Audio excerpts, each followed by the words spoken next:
ஜீவநீரோடை ஊழியங்கள் வழங்கும் இதயத்திற்கு இன்று ஒரு சிந்தனை. அவ்விசுவாசம்.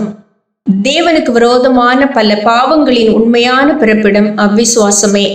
தேவனுடைய வார்த்தைகள் மேல் நமக்கு நம்பிக்கையும் விசுவாசமும் குன்றி போகிற போது அவருக்கு எதிரான வழிகளில் நடந்திட நம்முடைய கால்கள் தீவிரமடைந்து விடுகின்றன.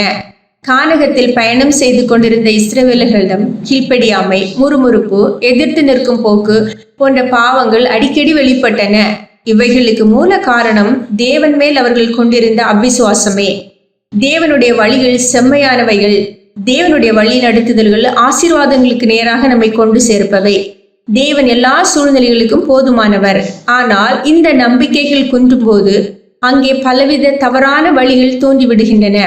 அநேகர் எவ்வளவுதான் வேத வசனங்கள் கேட்டாலும் தேவனுடைய வழிகளில் நடப்பதால் தேவ நன்மைகளை பெறலாம் என்ற விசுவாசம் அவர்களுக்கு ஏற்படுவதில்லை.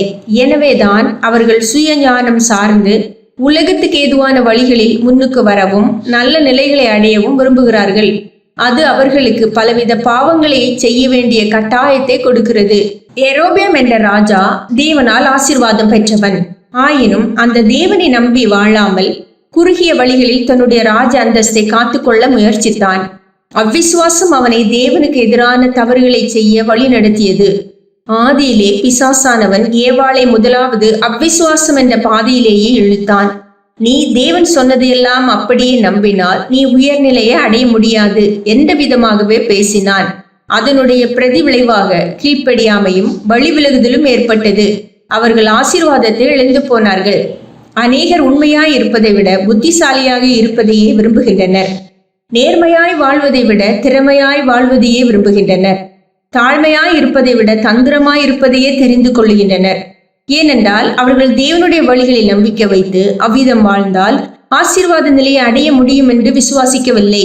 எனவே தேவனுடைய நியாயங்களுக்கு எதிராக அவர்கள் பல பாவங்களை செய்ய கட்டாயப்படுத்தப்படுகின்றார்கள். அதனுடைய விளைவாக தேவனால் உயர்த்தப்படும் வாய்ப்புகளை இழந்து போகின்றார்கள். சிந்தனைக்கு, இதய எண்ணங்கள் நேர்மை இல்லாதவனுடைய கால்கள் உண்மையின் பாதையில் நடக்க இயலாதவைகளே. இதய எண்ணங்களில் நேர்மை இல்லாதவனுடைய கால்கள் உண்மையின் பாதையில் நடக்க இயலாதவைகளே.